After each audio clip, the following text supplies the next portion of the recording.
Hello and welcome to another episode of the Hacker Factory. Welcome to another episode of Offensive Education with your host, Phillip Wylie.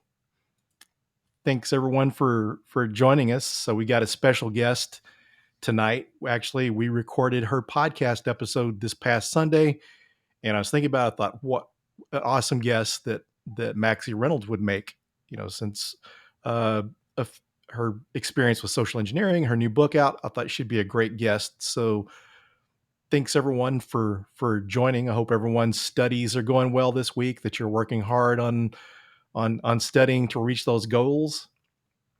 So I hope everyone's doing well there. I've noticed over the past few days that people are putting in a lot of hard work, so that's great. And so hopefully our guest tonight will motivate you to work harder and give you a resource that you can learn from too.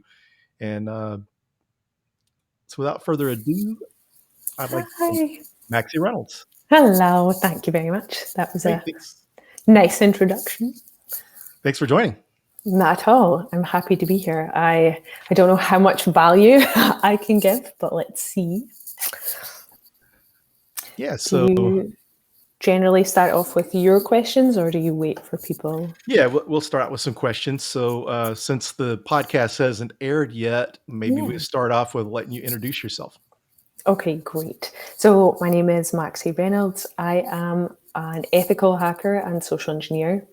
I started out, no place near that, I started out in oil and gas as an ROV pilot for about 10 years. And during that time, I was lucky enough to get a long distance degree from just like an online school in the UK. And then PwC in Australia took me on as a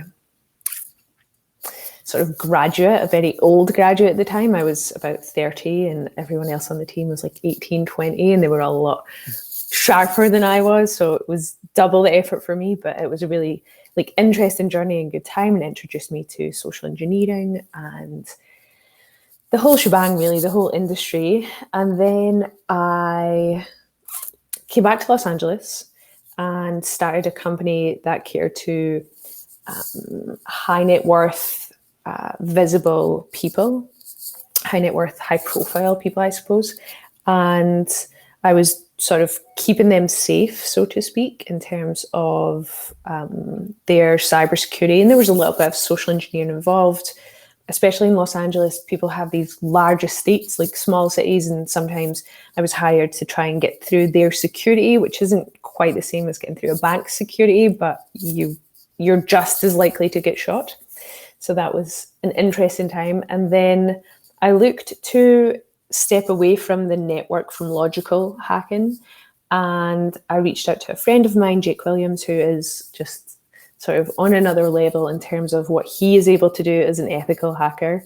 And he said to me, I can't help you, but you should reach out to Deviant and Chris Hadnagy. So I reached out to Deviant and I ended up on the Red Team Alliance course, which is a really interesting course. It's expensive, I think, especially if you're a student, but it's at least worth it. When you go, you're like, okay, I understand why I paid this much for the course. So it was a lockpicking course. It was a covert entry course, and it covered lockpicking and getting past some alarms and things like that. And then I also reached out to Chris Hadnagy, and he was kind enough to give me a job. And then COVID hit. So that was an interesting year for social engineering for sure. I think that about Very covers cool. it. Yeah, it's a pretty cool background, especially even though you may say it's not like trying to get into the banks, but I would say venture to guess it may be just as dangerous in some cases, because maybe the training, those people are probably less concerned with the attackers. Yes. So. Yeah, exactly.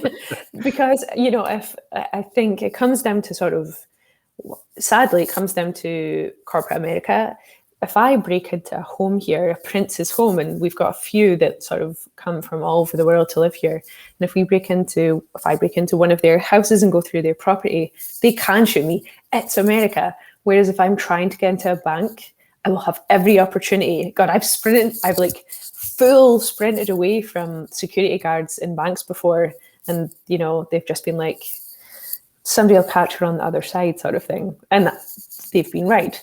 But it's just interesting how it works. You'd think the bank would be like, sure, kill her, it's fine, but that's not the way it goes. So. Yeah, you start out with some good resources, because for those that may not recognize Jake Williams, but that's Malware Jake. For Yes, those of you that that's don't, right. yeah. Yeah. And so Deviant Ullum and Chris Hadnagy, those are some great resources. You God, picked some yeah. good people to talk to.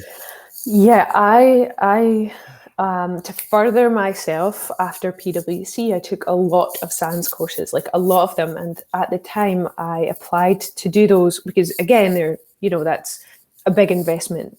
But I think SANS is fairly worth it. I get like very good return on investment from SANS, I suppose. But I didn't have like $5,000 to go and take, or $20,000 to take 4 courses. So I kept applying to do the, I forget what it's called now, but basically you're their helper. Yeah, so the that work you get, study. Yes. You get like a discount on the course. And I was lucky enough to get that like 2 or 3 times.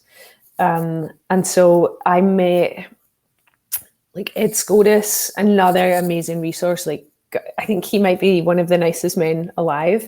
And then I think Jeff McJunkin was teaching his course at the time. And then Jake Williams is involved in that, and John Strand and everyone like that. So I was I was sort of standing on the shoulders of giants, I suppose. And it did me well. The one thing that I will say is network equals quite a lot in this industry. And you don't have to be chummy with people, but you have to be connected with them. You have to go out there and ask, like, say hello, and are you, I'm looking to be mentored, I'm looking for help. And most people will give you it, but they won't come to you. I couldn't have sat on Twitter just saying like, I want to be a social engineer, and hoped that Chris would have come and been like, well, I'll give you a chance. That's kind of not how that works.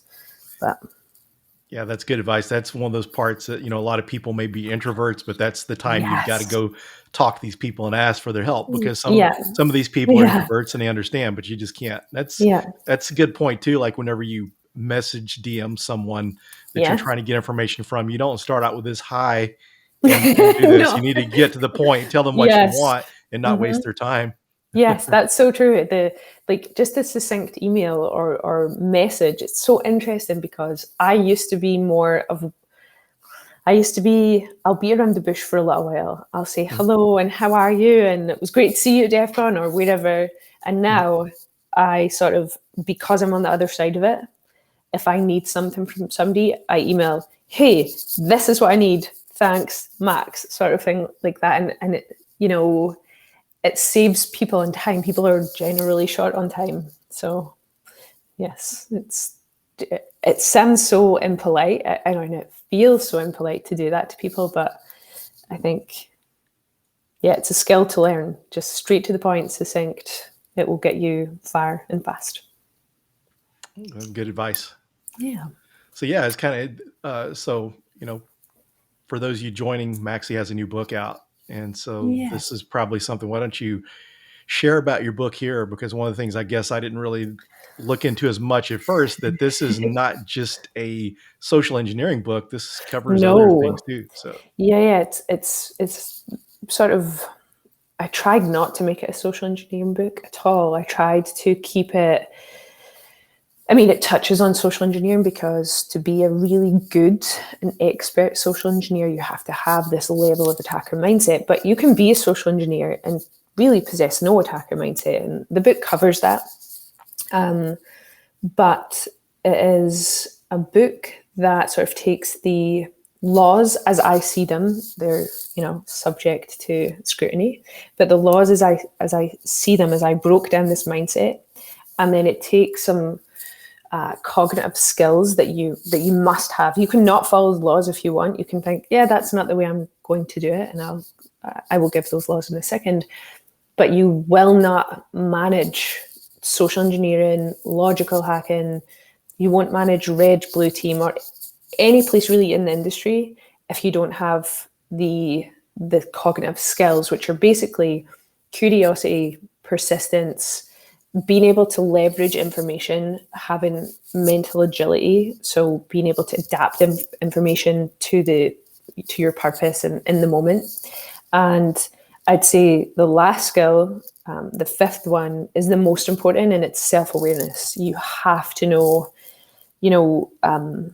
what you're bringing to the table. You have to know your flaws. You have to be willing to hear them. You have to know your skills, and you don't have to be egotistical about them, but you must know them. So I know that there's absolutely no way I could go into a building with an American accent and really get away with it for too long. I would love to be able to do that, but I would never do that. I would put the whole operation at jeopardy. I know that if I go in with someone who looks a little bit older than I do, that there's no way the people we're, the victims or the targets, there's absolutely no way that they're going to think I'm the boss, even if I am the boss. So working for Chris for the last couple of years, I led the team, the technical team. It didn't matter. Sometimes we would go in places and I would have the rest, some other members of the team be the boss, because that's the level of self-awareness that you need. It's not sort of what you envision it to be. It is what it is. Very cool, and that's a really interesting book of this sort. So does the book help someone get into that attacker mindset from like Yeah. even performing pen tests? It should. I kind of was underhanded with the book in a way, because it's training as you're reading it. You have to take one of the skills that we just talked about was mental agility. And if you can read this book and take the information from it and apply it to whatever circumstance you're about to walk into, or whatever circumstance that you're trying to get into, you're already getting into the attacker mindset. It is taking that information and applying it to your specific circumstances. So with that being said, the book, with just the information, you don't have to process it in any other way other than to take it in, should also still get you into the attacker mindset, because it does what I tried so hard to do, and I had help, was to make it simple to follow and not too sort of convoluted, and tried not to be trite. It's a delicate balance to write a book. And so I gave it to a team of editors at Wylie and Chris Hadnagi. So he's written a lot of books, actually. And he was the technical editor on this one. So he was able to say to me at a few points in time, you can't say this. Like, you cannot say that you might get into the attacker mindset after reading this book. You have to be sure that what you're telling people is right. So be certain about it. So I've tried to do that. And what I will say is that I'm getting good feedback on it, but I'm one of those people who struggles to believe the good. But if you told me something bad about it, I'd be like, yeah, you're right. You're totally right. That's so true. So yes. And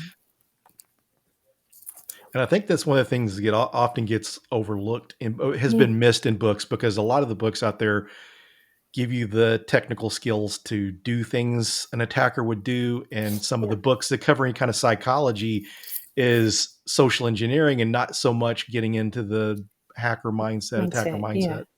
Yeah. We're sort of a dogged sort, right? You kind of have to have this almost stubborn persistence, not in an egotistical way, not in at all costs kind of way, but it just has to be, you have to be sure of yourself in terms of, okay, I'm setting out to obtain or gain this objective, and I will do it within scope. And I talk about scope in the book too, but yeah, I think there's sort of a different vein that we can talk about here too, which is that in the most sort of traditional sense, an attacker is an individual or a group of individuals that sort of seek to destroy or expose, alter, disable, whatever, steal information, or to gain unauthorized access, or to make use of an asset or a person.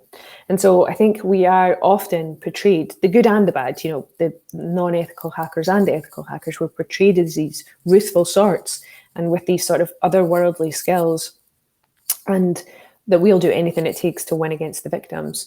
But actually, we often take the path of least resistance to get the biggest gain, which is an important point, I think. You don't have to be the meanest you can be. You have to be the smartest you can be, which is kind of another thing I try to do in the book. I try to really pick apart all of the things that you can do, all of the ways that you can think. And of course, it's impossible to list all of the ways, but I tried. So good luck with 280 pages. Yeah. And what was, I was amazed when we were talking on the podcast. Yeah. How would you share how long it took you to write the book? Oh God, it took me 8 weeks. Jim Minitel from Wylie said, "So, okay, if you want to write this, like absolutely, this sounds good to me. Can you write it in 8 weeks?" And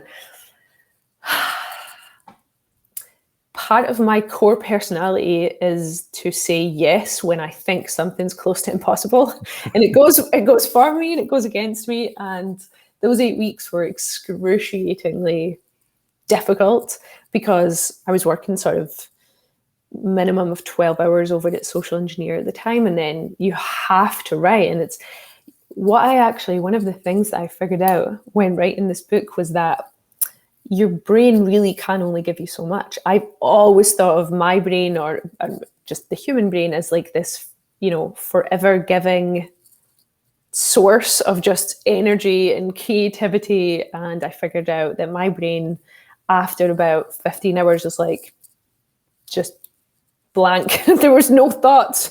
It was an interesting time. Yeah, your brain's going to get rest whether you ready to want it or not. Yeah. exactly. So I found that out to my cost, and I was sort of just crawling to bed, and then on top of that I got a puppy. So I wasn't smart at the time. I was so sorry.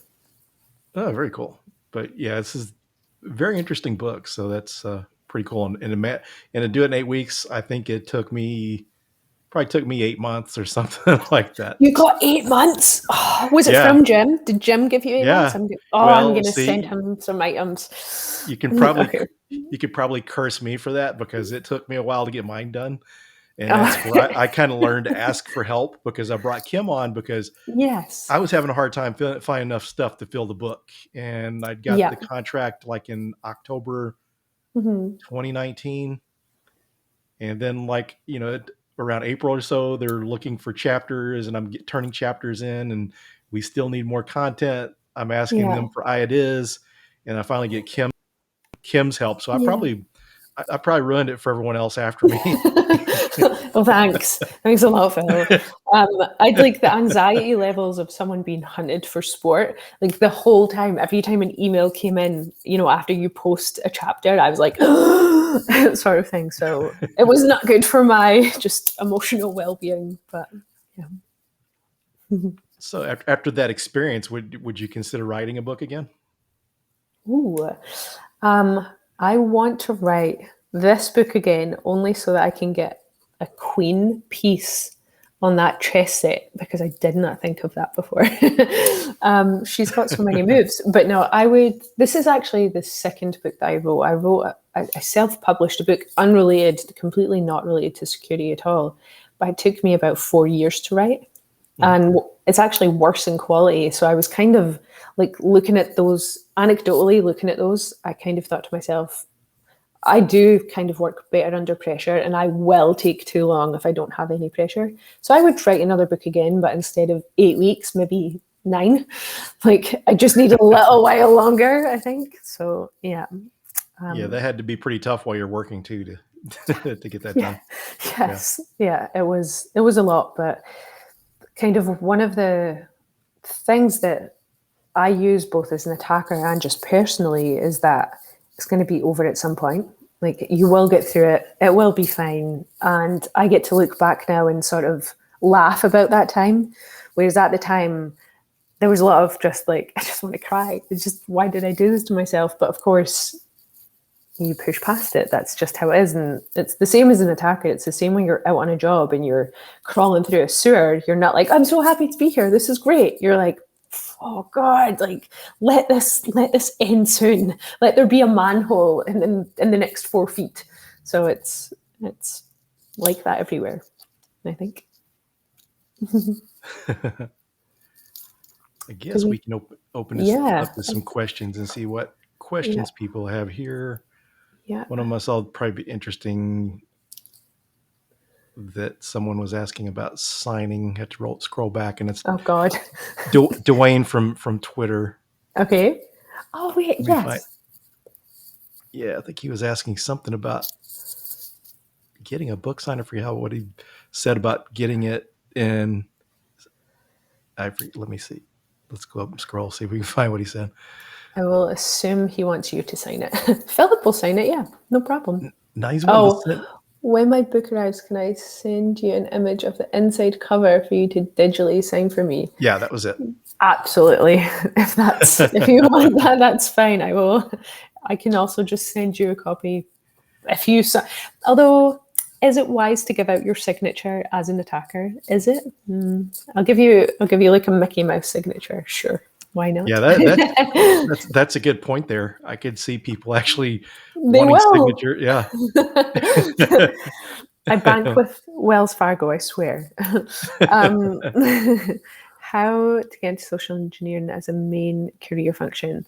So, if you're okay for me to answer that, Sure, go ahead. I certainly will. Yeah. You will not be able to follow sort of my career path. It's not typical.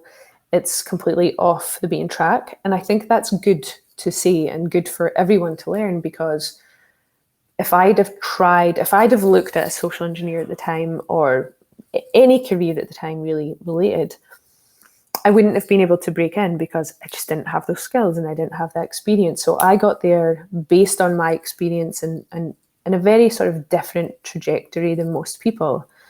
I would say my route there was sort of an outlier route. And there is the bell curve, and you will get there through that. And honestly, if we're talking sort of bell curve, the average way, the easiest and average way to get in is to contact members of the community, to keep posted on jobs, to continue to educate yourself. Pen tester labs, if you're looking for logical hacking. There are like Red Team Alliance courses if you're looking for social engineering.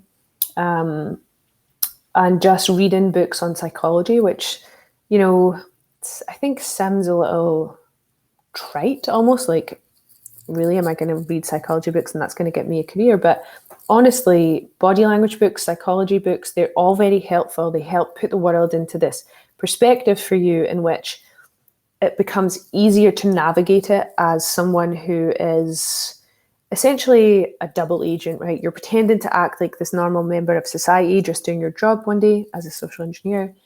But actually, that's not your job at all. So you kind of have to build these psychological skills up. And then if I had any experience, or if I felt that I was already like a fairly good social engineer, you had to practice at it at your job or something like that, I would reach out to companies that pen test and offer your services as a freelance person, just to say to them that you would love you are a social engineer, you would love to work with them on any jobs they've got, because whilst most people think that logical hacking or ethical network hacking, pen testing is really difficult, a lot of the pen testing guys look at social engineers and red teamers and go, what? Absolutely not. So there's crossover, or there's sort of like, what's the word I'm looking for? It's advantageous for you to reach out to those sorts of companies and say, hey, if you've got space for me, I'll do it. And you will gain experience as you go. And social engineering, I will stop speaking soon. I will let you ask me a question. You do it fine. You do it fine. That social engineering is becoming so mainstream and so known that we need people in jobs now. So I don't think, even just a few years ago, it was quite difficult to get in. No companies were really looking at social, they weren't taking it as seriously, at least as they are now. And 10 years ago, they certainly weren't. Like, most people didn't really know what it was. that has changed now. That has definitely changed, and more companies care more and more about social engineering, because I think the stats are that at least 90% of all attacks, the kernel of them is social engineering. It stems from social engineering, so companies are taking them very seriously, and I think that the job market will grow probably exponentially over a short course just now. Would you agree with that, Phil? Do you think that? Yeah, I Yeah. believe so. And then back on your comments about more of a need for social engineering, kind of when I got Yeah. started, I've been in it for a little over 9 years Yeah. in pen testing. When I got started, if you're doing social engineering, it's just kind of part of the job. So I didn't really see people coming in that specialize in that. So you kind of had to Yeah. be a pen tester to get in. And I've seen people nowadays that get started as social engineers. Yes. You know, I don't know if I wrote in the book, I might have taken it out. One of my beliefs is that, or it's advantageous to have both, right? You don't have to be an excellent network or logical hacker. I certainly am not. I'm probably below average, but I can do it. And that has helped me.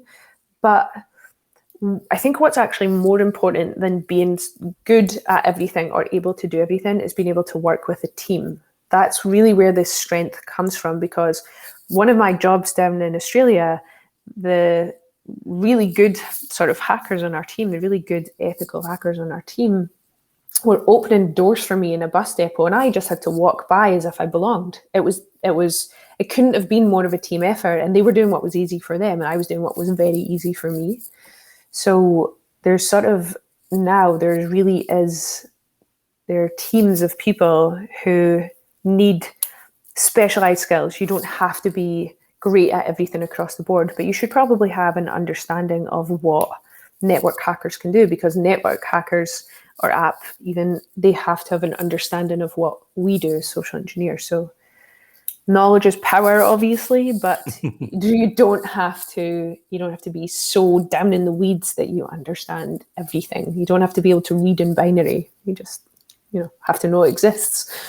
Yeah, and I can see the need sometimes to know a little bit of the network pen testing, because you hear stories of people like Jason Street that Yeah. the network part is not like his strongest asset, but when he goes Yeah. in somewhere, he's able to get a shell in the network Shell. remotely or Yeah. something. Yeah. Yes. I think that is extremely, most often it's important. And of course, here's the thing. Imagine you were freelance and you go to a company and you say, I'm just a social engineer. And they say, oh, well, when you get in here, we want you to be able to get shell. Then great. You just say, okay, cool. And go and hire that.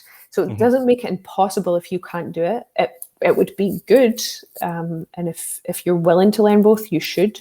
If you're one of those people who's just like, this is not intuitive, this is not sort of, I'm not going to be able to understand this, or I really don't want to, that's fine. Find someone to work with, I would say. A little team.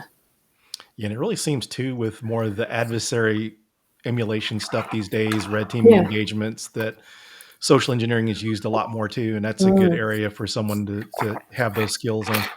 Absolutely. I agree a lot. I saw somebody here said I was Irish, which I'm not offended at. Because I'd be offended if you said English, but no, I'm Scottish. Close to Ireland, though. I was gonna bring that up, but I didn't want to. I Yeah. didn't want to embarrass someone. Is it me? You're like, if you can't understand her, she's Scottish.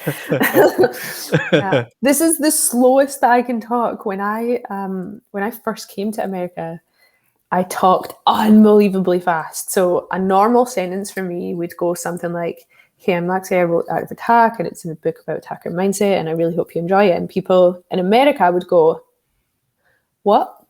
And so I've really slowed down over the last 10 years. So when I go home to Scotland, I sort of maintain this pace and cadence. My friends are like, are you in slow motion? Someone put you in slow motion? Why are you talking like that? Are you all right? Did you have a little stroke? And I'm like, no. It's frustrating, but yeah. Yeah, Scottish accents are cool. Scottish accents and Australian accents are cool. I love Australian accents. They're really cool. Can you tell the difference between a Kiwi accent and an Australian accent?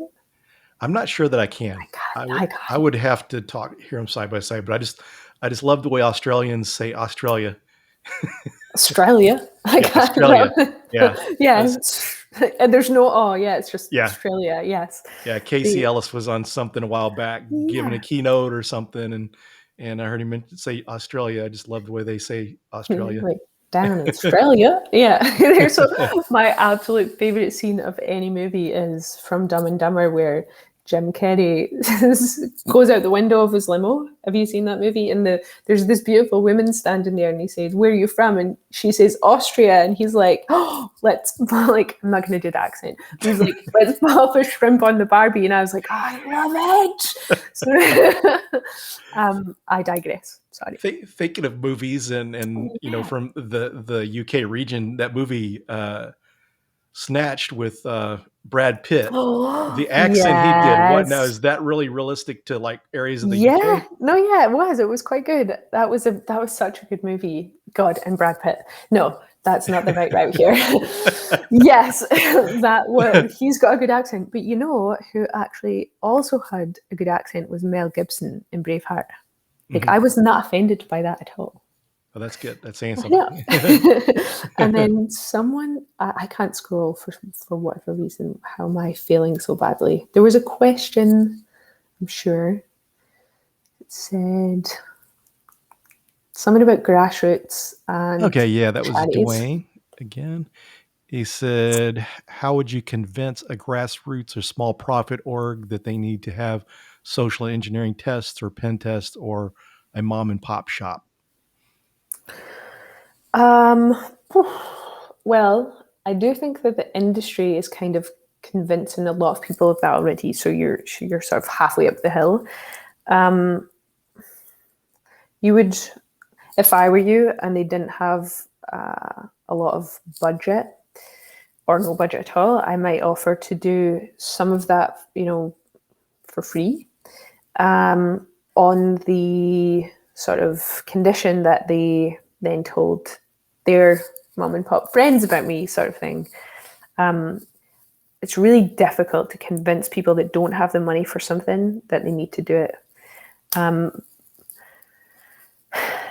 The other way to do it, I suppose, is to not give anybody anything for free, which sounds really mean, but not to give them services for free, but to run courses for free or to get in with, like,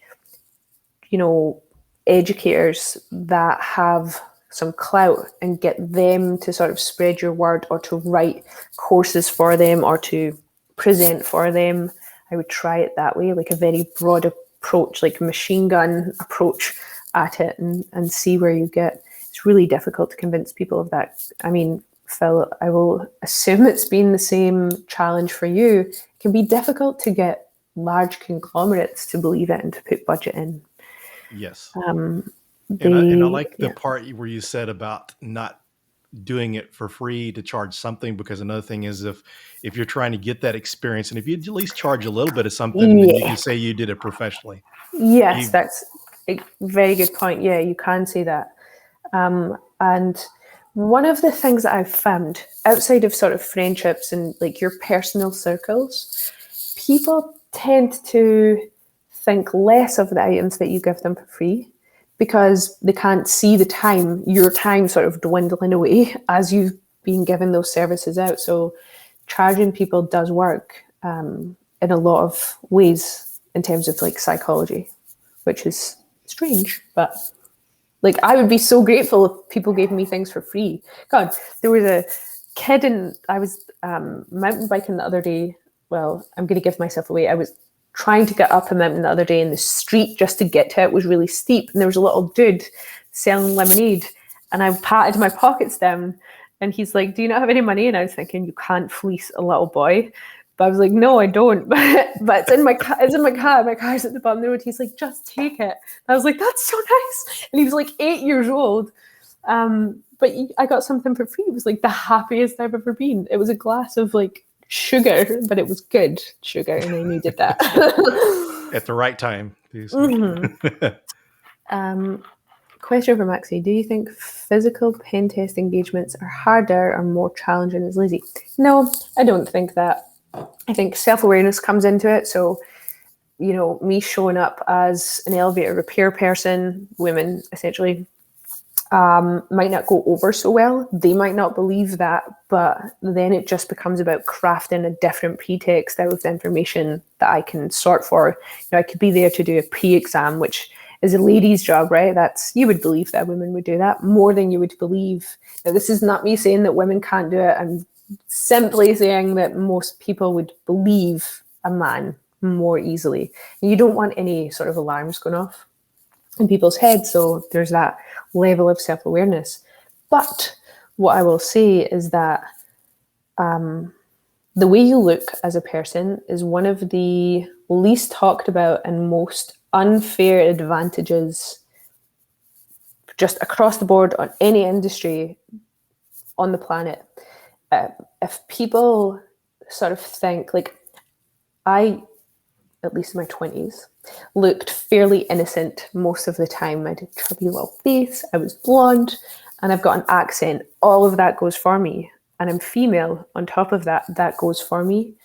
Those are all pros. So I've got a lot to work with. And that, like, it's not fair to say, it's not fair at all, but this is sort of the world we live in. Yeah, and in that same subject, kind of to reflect back on when I was young, many years ago, Yeah. back before I got into the professional industry, I remember going to the bank in my nasty work clothes to Yeah. cash checks, the way you get looked at or treated.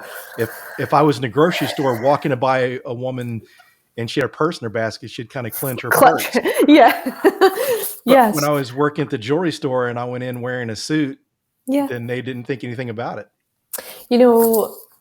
One of the things, it's a related topic, and I'll bring it back to your point, is that where to start now, because it's politically challenging to say.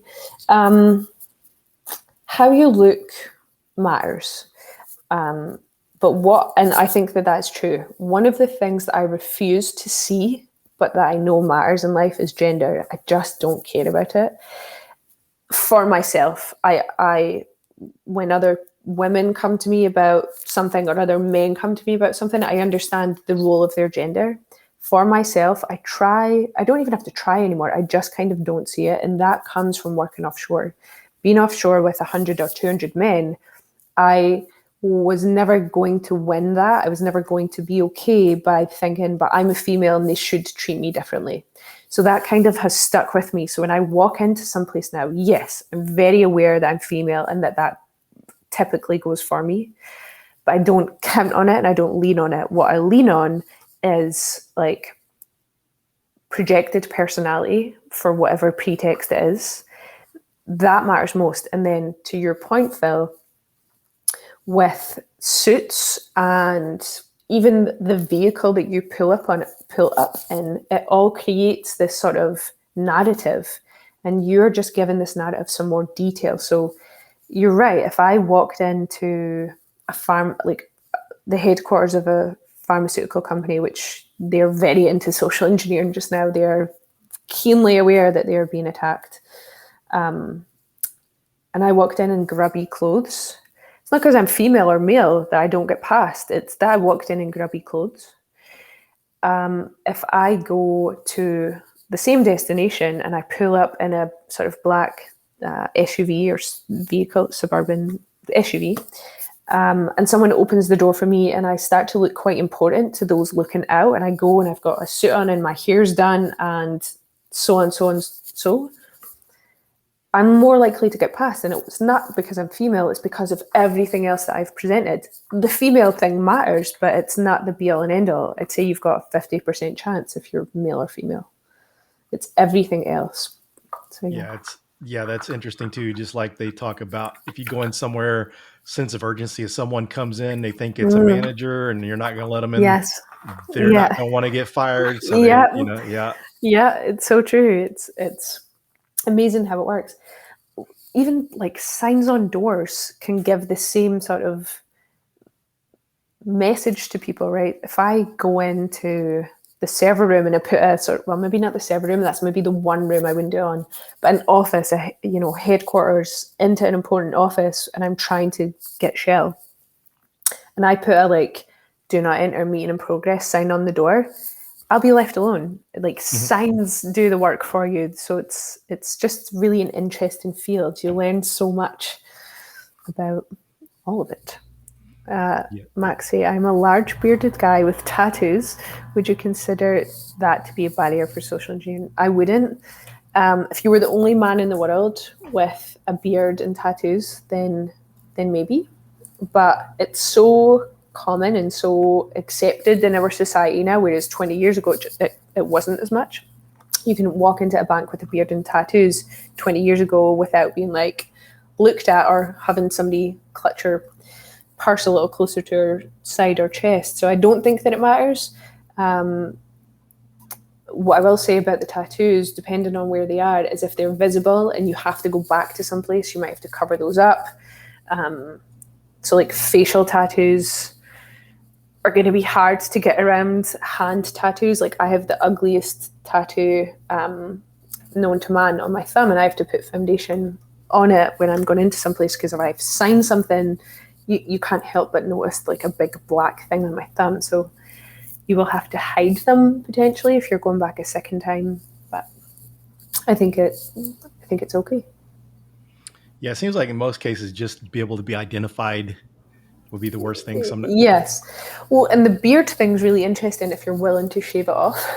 If you go into some place and you're turned away, or you get in and then you have to go back at night, which is quite common in social engineering and red teaming, so you might break in more than once. If you're willing to shave your beard off, you'll look like a completely different person. So it's like an additive disguise, essentially. I would love a beard now that I come to think of it. This is perfect. So yeah. Yeah, we used to have someone in our local community, and one of the things that she would use for social engineering, she had a prosthetic belly. Yes, I love this idea.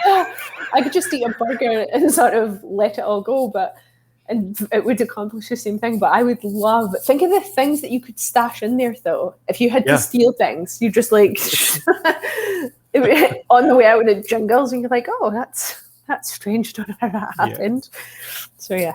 One time she showed up at a local meetup, and for those that didn't get that, the prosthetic belly was to make her look pregnant. So she shows up at this meetup and she's drinking. So she's getting these very dirty looks from people. That's amazing. Oh, I'd love that. That's good. I like that. So yeah, kind of interesting, some of the different props people do. So whenever you're doing your social engineering, how much did you put into effort in what you wore in? Did you ever find any specific uniforms or get into that kind of detail? Yeah. God, we had, even down in Australia, you're always dressing for the part, but you dress the part when you go to work typically, right? Well, until we started working from home, and I am sitting with sweats on the bottom here, but I have a washed t-shirt on the top. But yeah, we had a lot of access to uniforms. I think that's really important, and you can manufacture them. You can find a company's logo and get it printed on a t-shirt. There's no sort of regulation around that. So if you're going to do it, you can do it.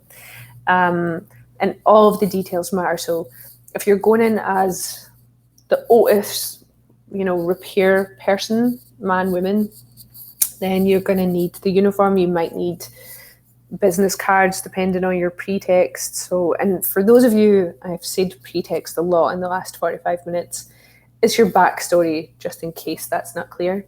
Your pretext is just your backstory, and it's usually carved out from information you have gone out and found about the organization.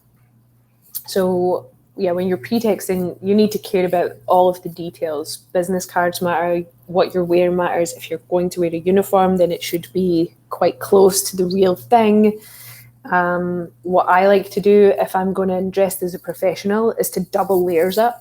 So I will wear like a t-shirt and a blouse, or like a mock neck thing and a blouse over that. And I'll have like a band on my wrist so that I can put my hair up, and I look different with that, or different enough that someone looking for a girl with long blonde hair now thinks, I'm not sure. It gives me enough time with them being unsure. And then I can shed layers, put them in my bag, change my shoes. So I've always got like a little bag with me. It's always got like flat shoes in it, because I'll always go in wearing heels, typically dressed as a professional, because that's how I feel comfortable, and my comfort matters. My comfort level comes across. And I always have foundation for this wonderful tattoo I got at a very young, impressionable age. So, yeah. So we have another question here. It said, I used to Yeah. do social engineering from the adversarial side. Is that a bonus or a negative? That's well, I would say it was a bonus. If I'm reading it correctly between the lines, if you've never been caught or arrested, I would say it was a plus. As an ethical social engineer or a hacker of any type, you know, all we have is our ethics, and you have to be sure that you're on the client side. And sometimes that's difficult because I don't always like my clients, and sometimes I don't always agree with their businesses. But I've been hired by them, and I took the job on, and I agreed to do my best for them and to secure them. So your ethics matter and your intent matters.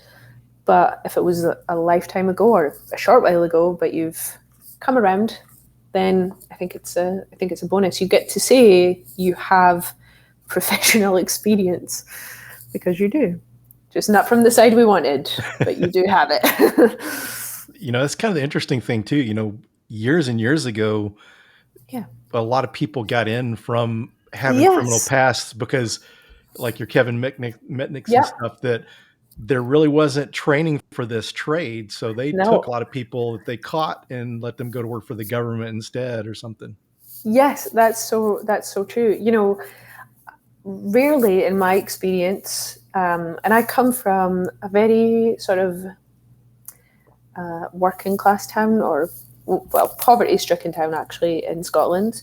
We're not a rich nation, and my city certainly isn't, turning much of a revenue.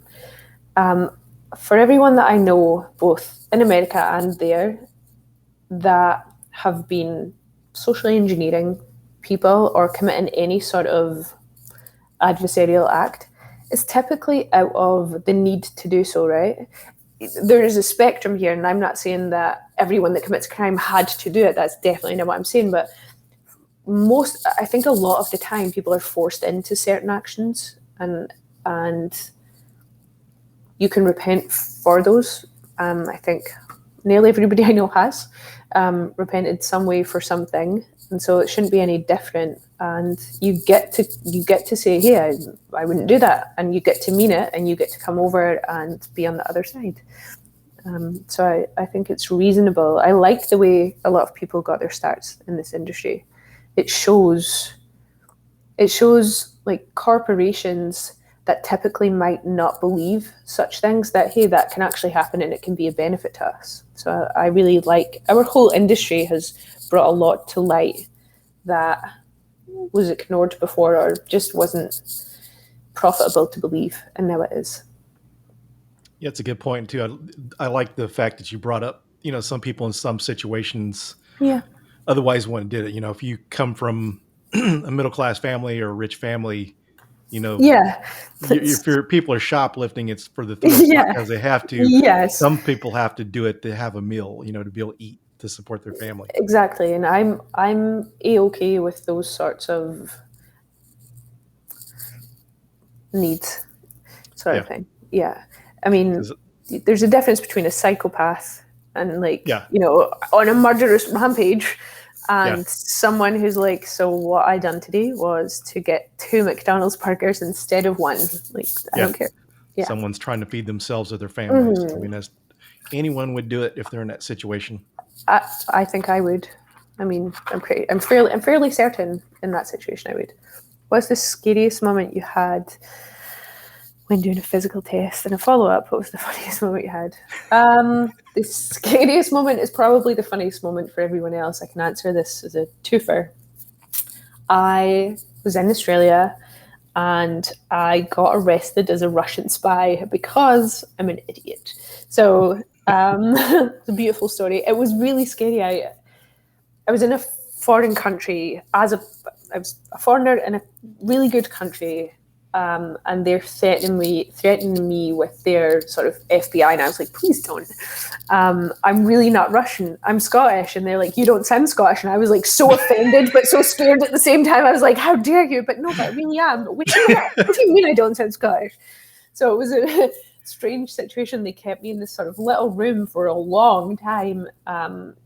And sort of the backdrop of the story is that I'd been trying to hack network pen test, and I shut off a city's water supply, which beautiful moment because I just didn't know how to get back out of that. So I was just like, well, close the lid on that then. That'll be fine. No one needs water. That's fine. It's just one basic human right. So then I told my team and I was like, ugh! And then they scrambled, they fixed it, but it didn't help. So there's security guards sort of running up and they're saying that they've been instructed and that it looks like it's coming from in here. And, you know, ma'am, can you come with us kind of thing? And there was no word of like shrimps on Barbies. It was just like two strapping young men, like, come with us.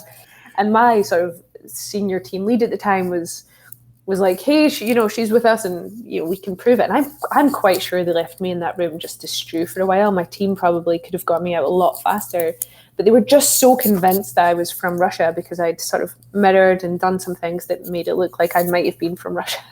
So that was quite scary for me. I actually talk about it in the book. It wasn't a scary moment like, oh God, what's going to happen? It was just scary in terms of how I failed. So I was in a facility. I was essentially attempting to get shell. And someone said to me, like, blah, blah, blah, blah, blah, some conversation, something about RAM. Now, I have a computer science degree and I'm not like a complete moron all of the time. And it just left me and I was like, RAM. And normally if you couldn't write, it's a fairly common sort of acronym. If you couldn't remember it, under normal circumstances, you'd go, I can't remember. What does RAM stand for? God, I'm going to have to look it up. I've totally forgotten. I was like, I've forgotten and now they know I'm an intruder. No. And so my brain totally failed me and every like stress hormone was just like pumping through me and they saw, and I started going to this clammy sweat and I was just thinking, oh God, am I not cut out for this? And they were like, are you not supposed to be here? And so that was another moment where it was scary because it's such I would never make that mistake now, I hope. It was just a simple, I've forgotten. By the way, it stands for like random access memory. I know that now, but I just forgot it at the time. So that was another moment. And I saw someone say they would like to see me go head to head with Rachel Toback. No, because she'd win. So it's not gonna happen. No. I want to see you and Rachel Toback try to SE each other. No. Absolutely not. It'd be like spy versus spy. Yeah, I don't like Mr. and Mrs. Smith, but I'm Brad, obviously. So yeah, no, but I do. I just recently started following Rachel. I'd heard about her sort of here, there, and everywhere, but had never sort of gone to look at what she was doing. And very recently, I became interested in that. And so I went and I was like, oh, who is this? And how can we be friends? So it will happen. Yeah, I have a cool Rachel story because it was kind of interesting. I got to be part of her B-side San Francisco keynote in 2019. Okay, cool. How did you get to? And what her did keynote you was nonlinear paths to cybersecurity. Okay. And Yes. so Ashley Tolbert, Elizabeth Ramirez, and myself were invited to give our nonlinear paths into InfoSec because I started out as a pro wrestler back years ago. Oh, I love it. So we got picked and we got to be on. It was kind of cool too because they had one of the IMAX screens there in San Francisco. It was like the second or third largest screen in the U.S. or something. So that was Oh really my cool. God, no, God, that would make me nervous. I come out in hives when no, but well done to you. Rachel's only like 5 foot tall. The screen was like 50 foot tall, so she had something to kind of show the difference or whatever. But Yes. yeah, that was pretty funny. I didn't know that about her. That's so good. I have to sort of make an effort to reach out to her. I really haven't, and we've been in the same community for such a long time, and we've never sort of crossed paths. But Yeah, she's pretty nice person. good. I will tell her that when I cold call her tonight.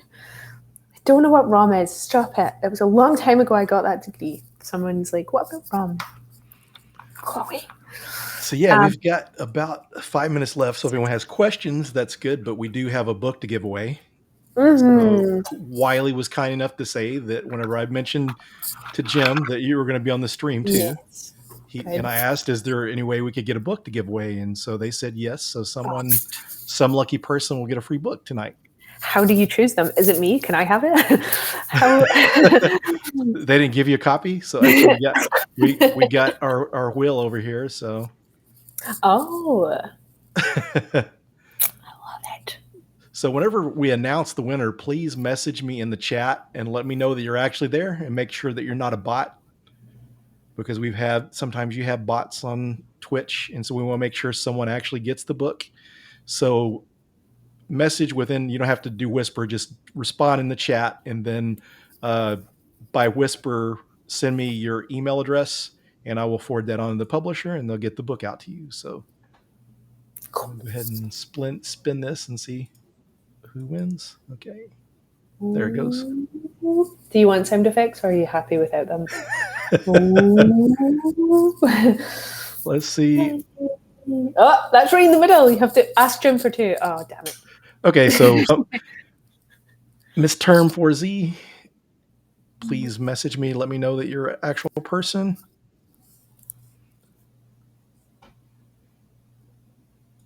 Yes, I win. Yes, you do. What is the book Mandela give out? Oh, cool. Good deal. So if you would just through whisper send me your email, and I will forward that on to the publisher. So congrats. The last thing that I'll sort of say is I'm on LinkedIn, and whilst I don't work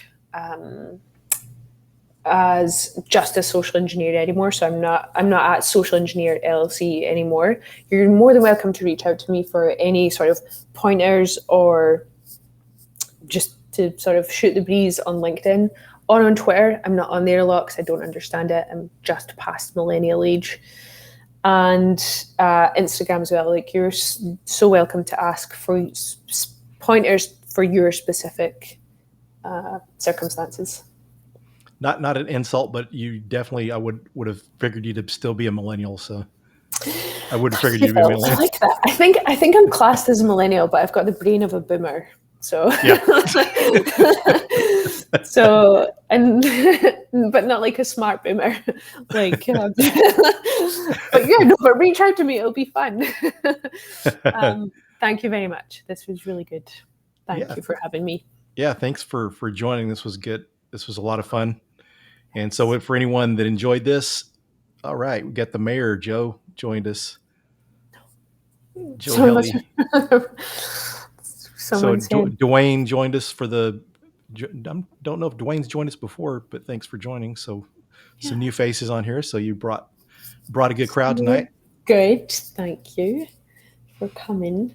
Yeah, reach out to me, and Phil, I know you do a lot in the community, so I will assume people reach out to you fairly often anyway. Yes. Yep. Yes. My DMs stay pretty busy. So sometimes on the weekend I have to take a break from it, but most of the times I answer. So yeah, great. You're also free to pass some of those over to me if you think that I could answer them. Send them my way, and sure. Easy days. Thank you very much. Well, thanks for being a guest, and thanks everyone for joining. We'll see you next time. Bye.